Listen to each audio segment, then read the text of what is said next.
नमस्कार, मैं डॉक्टर मेज़बीन आप सबका अपने YouTube channel my online education में बहुत-बहुत स्वागत करती हूँ। आज हम लोग सामाजिक विज्ञान की पाठ्य योजना को कैसे लिखते हैं, उसको समझेंगे।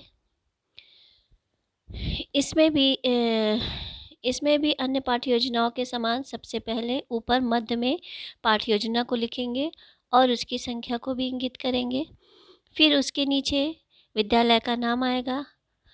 फिर एक फॉर्मेट बनाकर उसमें हम बाएं तरफ कक्षा, विषय और उपविषय को इंगित करेंगे और दाएं साइड में दिनांक, अवधि, कालांश को इंगित करेंगे।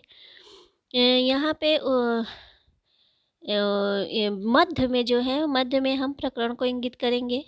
फिर इसके बाद हमारा आएगा सामान्य उद्देश्य। चूँकि सामाजिक विज्ञान में 4 विषय आते हैं, इतिहास, भूगोल, अर्थशास्त्र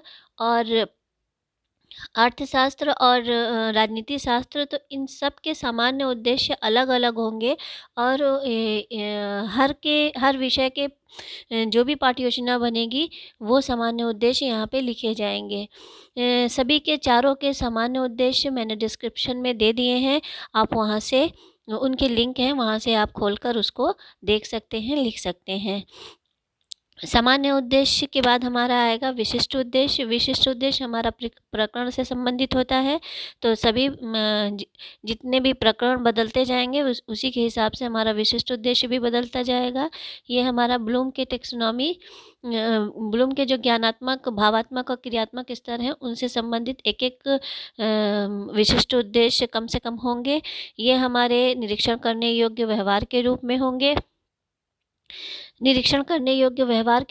और साथ ही ये भविष्य काल में लिखे जाएंगे। जैसा कि यहाँ पे लिखा गया है, छात्राएं वायुमंडल के बारे में बता सकेंगी, छात्राएं वायुमंडल के घटकों के बारे में यहाँ समझा सकेंगी होगा, बता सकेंगी नहीं होगा, क्योंकि दूसरा जो है ये 3 ही इन्होंने विशिष्ट उद्देश्य रखे हैं और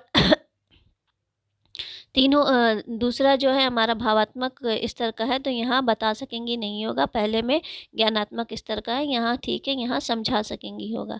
और तीसरे में ये जो है छात्राएं वायुमंडल की परतों को चित्र द्वारा प्रदर्शित कर सकेंगी, ये सही है। फिर इसके उपरांत हमारा आता है सहायक सामग्री। सहायक सामग्री में सर्वप्रथम हम कक्षा उपयोगी उपकरण, फिर उसके बाद चार्ट पेपर, जो भी हम यूज़ कर रहे हैं सहायक सामग्री उसको लिखेंगे। चार्ट पेपर हो या मॉडल हो या मानचित्र हो या हम किसी और चीज़ का प्रयोग कर रहे हो तो उनको हम लिखेंगे और साथ में ब्रैकेट में उस किस चीज़ का चित्र है या क्या है वो उसको भी इंगित करेंगे। जैसे यहाँ पे इंगित किया गया है, चार्ट पेपर लिखा गया है, फिर उसके बाद ब्रैकेट में वायुमंडल की संरचना का चित्र। या अब पूर्व ज्ञान जिसे बच्चे पहले से जानते हो उसके बारे में लिखेंगे। इस पाठ से संबंधित जो होगा, जैसे कि छात्राएं वायुमंडल के बारे में सामान्य जानकारी रखती हैं। प्रस्तावना का प्रश्न बहुत महत्वपूर्ण होता है। इसी के द्वारा हमारा प्रकरण निकलता है। प्रश्नों के माध्यम से छात्र छात्राओं से प्रश्न पूछकर किया जाता है ये। और ये प्रश्न हमारा जो प्रकरण है तीसरे या चौथे प्रश्न में निकल जाना चाहिए। इससे ज़्यादा प्रश्न नहीं रखने चाहिए जैसे यहाँ पे है। और इन प्रश्नों में तारतम्यता और श्रृंखलाबद्धता होनी चाहिए और ये छात्रों के पूर्व ज्ञान पर आधारित होने चाहिए। फिर हमारा आएगा उद्देश्य कथन। हमारा प्रकरण निकल जाने के बाद हम उद्देश्य कथन बोलेंगे कि आज हम लोग वायुमंडल के बारे में मिलकर अध्ययन करेंगे। शिक्षण विधि के अंतर्गत जो भी हम विधि पढ़ाने में यूज़ करेंगे, प्रयोग करेंगे, उसको हम लिखेंगे। जैसे प्रश्नोत्तर विधि, व्याख्यान विधि एवं प्रदर्शन विधि का प्रयोग यहाँ किया गया है, तो इसे यहाँ पे प्रदर्शित किया गया है। अब आएगा हमारा प्रस्तुतिकरण। तो प्रस्तुतिकरण ऊपर सबसे पहले हम हेडिंग डाल के फिर उसके बाद इस तरह से 3 कॉलम हम बना लेंगे। छात्रा-अध्यापिका कथन, छात्रा कथन और श्यामपट्ट कार्य। छात्रा-अध्यापिका कथन में वो सारी क्रियाकलाप आएंगे जो कि छात्रा अध्यापिका करेगी शिक्षण अधिगम के दौरान। और छात्रा कथन में वो कथन आएंगे जो छात्र छात्राएं या करेंगे क्लास में शिक्षण अधिगम के दौरान। और श्यामपट्ट कार्य पे वो सारे क्रियाकलाप आएंगे जो कि छात्रा अध्यापिका यहाँ पे श्यामपट्ट कार्य को करेगी शिक्षण अधिगम के दौरान, वो सारे यहाँ पे लिखेंगे। ये श्यामपट्ट कार्य अगर कहीं कहीं बच्चे यहाँ पे नहीं लिखते हैं, कम जगह रहती है, तो यहाँ पे भी बीच में भी उसको जो भी श्यामपट्ट कार्य होता है उसको लिख कर चिपका देते हैं बीच में, तो वो भी आप कर सकते हैं।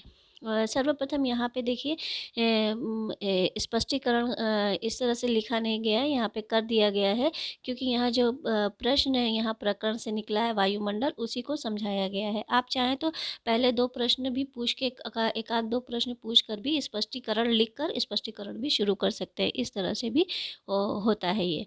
तो स्पष्टीकरण लिखने के लिए यहाँ पे एक आध 2 क्वेश्चन आप पूछ लेंगे, फिर उसके बाद स्पष्टीकरण, फिर लास्ट वाले का करते हुए, जो बच्चे नहीं बता पाएंगे उसको करते हुए अपना हम शिक्षण अधिगम शुरू करेंगे। फिर उसके बाद छात्रा कथन में हम लिखेंगे, छात्राएं ध्यानपूर्वक सुनेंगी एवं समझेंगी। इसके बाद हमारा प्रश्न आएगा, बोध प्रश्न भी लिखते हैं और कहीं कहीं प्रश्न भी लिखते हैं। जैसे यहाँ पे प्रश्न लिखा गया है, तो हम जो 2 प्रश्न हमारा है, 2 या 3 प्रश्न, वो हमारा बोध प्रश्न होगा, जो कि हमारा स्पष्टीकरण जो पहले का है जो पढ़ाया गया उससे संबंधित होगा। और लास्ट वाला, यहाँ 4 क्वेश्चन रखे हैं, 3 क्वेश्चन भी ठीक रहते हैं, तो अगर 3 क्वेश्चन दे रहे हैं तो तीसरे पर समस्यात्मक होगा, अगर 4 दे रहे हैं तो चौथे पर समस्यात्मक, यानी आखिरी क्वेश्चन जो है वो हमारा विकासात्मक प्रश्न होगा, जो कि बच्चे नहीं बता पाएंगे, और उसका फिर स्पष्टीकरण नेक्स्ट वाले उसमें किया जाएगा। स्पष्टीकरण यहाँ लिखकर किया गया है। इसी तरह से आप अगर इधर करना चाहते हैं तो इसमें भी एक आध 2 प्रश्न आपको रखने होंगे और फिर स्पष्टीकरण उसका करना होगा। ये हमारा इन्होंने जो सहायक सामग्री का प्रयोग किया है उसे यहाँ पे बीच में चिपकाया गया है। तो आप भी जो भी सहायक सामग्री आप यूज़ करेंगे, प्रयोग करेंगे, उसको सुंदर सुंदर बनाकर, उसको जैसे आप चार्ट पे बनाएंगे वैसे ही एक छोटा उसका मॉडल प्रतिरूप बनाकर यहाँ लेसन प्लान में भी चिपकाएंगे। फिर ये यहाँ पे ये प्रश्न स्पष्टीकरण है। ये स्पष्टीकरण हो जाने के बाद ये लास्ट इन्होंने 2 ही स्पष्टीकरण रखा है, आप 3 या 4 भी रख सकते हैं, लेकिन ध्यान रखिएगा कि 35 से 40 मिनट जो भी आपका पीरियड है उसमें वो कंप्लीट हो जाए। तो इन्होंने 2 ही स्पष्टीकरण रखा है। अगर जो भी आखिरी स्पष्टीकरण होगा उसमें हम प्रश्न बोध प्रश्न रख भी सकते हैं, लेकिन नहीं रखिए तो ज़्यादा उपयुक्त होगा, क्योंकि मूल्यांकन प्रश्न उसके तुरंत बाद शुरू हो रहा है, तो बहुत ज़्यादा प्रश्न हो जाएंगे। तो अगर आप चाहें तो 2 क्वेश्चन, लेकिन समस्यात्मक प्रश्न जो है वो या विकासात्मक प्रश्न उसको नहीं रखना होगा। मूल्यांकन प्रश्न अब हम 5-6 करेंगे। मूल्यांकन प्रश्न जो होगा वो हमारे जितने भी हमने स्पष्टीकरण किए हैं, 2 या 3 या 4 जो भी किए हैं, उनसे सभी स्पष्टीकरणों से संबंधित हमारे मूल्यांकन प्रश्न होंगे। और फिर इसके बाद हमारा गृह कार्य आएगा, और इसके बाद हमारा सुझाव व निर्देश आएगा, और फिर लास्ट में 5-6-7 लाइन के बाद पर्यवेक्षिका हस्ताक्षर आएंगे। ये हमारा सामाजिक विज्ञान का जो फॉर्मेट है, अगर आपको इंग्लिश में चाहिए तो उसको भी मैंने डिस्क्रिप्शन में लिंक डाल रखा है, आप चाहें तो उसे भी देख सकते हैं, उसका फॉर्मेट समझ सकते हैं। और अगर आपको हमारा ये वीडियो पसंद आया तो आप इसे लाइक कीजिए, शेयर कीजिए, सब्सक्राइब कीजिए, और बेल आइकन दबाना ना भूलें, ताकि आपके पास ये वीडियो तुरंत पहुँचे। धन्यवाद।